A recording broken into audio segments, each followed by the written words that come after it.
मैं बात करूंगा जो कि एक डॉक्टर की इस तरफ से एक इम्पॉर्टेंट पॉइंट है, management of chronic kidney disease. एक पेशेंट आपका क्रोनिक किडनी डिजीज़ का आपके पास ओपीडी में आता है, आप किन किन चीज़ों पे नियंत्रण करके उसको क्या एडवाइस करेंगे, क्योंकि नेफ्रोलॉजिस्ट का जो प्रिस्क्रिप्शन होता है वो कॉम्बिनेशन होता है, एक एंडोक्राइनोलॉजिस्ट का प्रिस्क्रिप्शन का, एक रिमेटोलॉजिस्ट के प्रिस्क्रिप्शन का, एक फिजिशियन के प्रिस्क्रिप्शन का।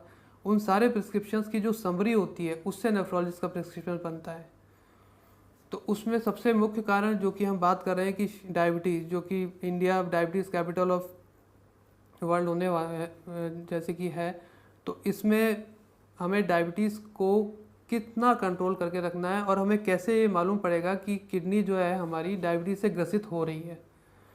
तो उसमें अगर पेशेंट को दूसरे कॉम्प्लिकेशंस है डायबिटीज़ के, जैसे रेटिनोपैथी है या न्यूरोपैथी है, और पेशेंट का रीनल फंक्शन डिरेंज्ड है, या फिर उसके यूरिन में प्रोटीनूरिया, सिग्निफिकेंट प्रोटीनूरिया है, तो ये डायबिटिक नेफ्रोपैथी हो सकती है।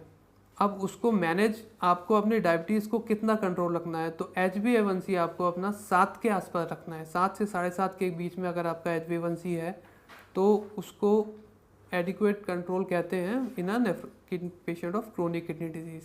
अब डायबिटीज़ को आप कंट्रोल कैसे करेंगे? एक तो आपको नमक की मात्रा जो कि बहुत ज़रूरी है, सॉल्ट इनटेक 3 से 5 ग्राम पर डे के हिसाब से आपको लेना है। सॉल्ट रिस्ट्रिक्शन करना है।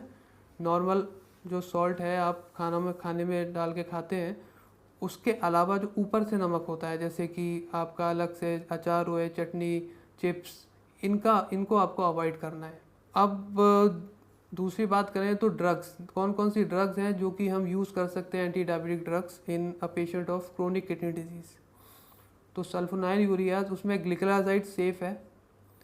मेटफॉर्मिन 45 के ऊपर अगर GFR है तो सेफली दे सकते हैं। अगर GFR 30 से 45 के बीच में है तो आपको वॉचफुल रहना है, और 30 से कम GFR में metformin should be avoided because it leads to lactic acidosis in a patient of CKD। तीसरे ग्रुप की दवाइयां हैं ग्लिप्टिन्स, जो कि DPP-4 इनिबिटर्स हैं। They are comparatively safe in a patient of chronic kidney disease. और जो न्यू ड्रग्स हैं सच एज SGLT2 इनिबिटर्स, उनका रीनोप्रोटेक्टिव इफेक्ट भी देखा गया है।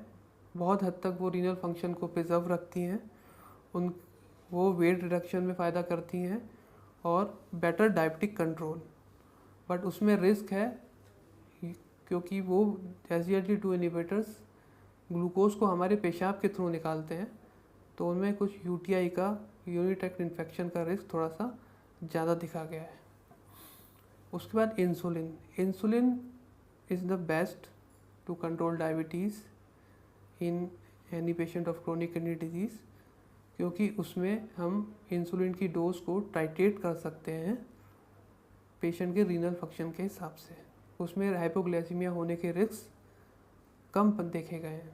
डायबिटीज़ कंट्रोल के बाद बात आती है ब्लड प्रेशर कंट्रोल की। तो ब्लड प्रेशर कंट्रोल जो गाइडलाइंस हैं उनके हिसाब से, अगर पेशेंट का हाई ब्लड प्रेशर का पेशेंट है तो उसमें ब्लड प्रेशर 130/80 मिलीमीटर मरकरी का टारगेट रखा जाता है। इसके लिए बहुत सारे ग्रुप्स हैं ड्रग्स के, में कैल्शियम चैनल ब्लॉकर्स और बीटा ब्लॉकर्स, अल्फा ब्लॉकर्स और क्लोनिडीन, ये कॉमनली यूज़ होते हैं। ACE inhibitors and angiotensin receptor blockers, इसमें देखा गया है कि ये डीज आर रीनोप्रोटेक्टिव, ये किडनी को प्रोटेक्ट करते हैं ड्रग्स, और किडनी के फंक्शन को प्रिजर्व करते हैं for long time, retardation of kidney function को प्रिवेंट करते हैं।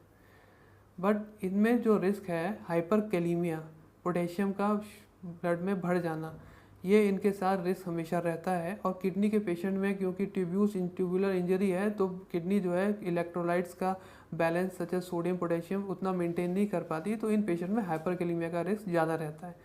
तो एस इनिबिटर्स और एंजियोटेंसिन रिसेप्टर ब्लॉकर्स अब किडनी की इनिशियल स्टेजेस में, जैसे CKD 1, 2 या 3 में दें तो इट इज़ रिलेटिवली सेफ, या 4 और 5 में स्टेजेस में देने से पहले आपको पोटेशियम रेगुलर बेसिस पे मॉनिटर करना है, अदरवाइज आप इन ड्रग्स को अवॉइड भी कर सकते हैं। अब तीसरी बात आई आपकी वज़न, ओबेसिटी की।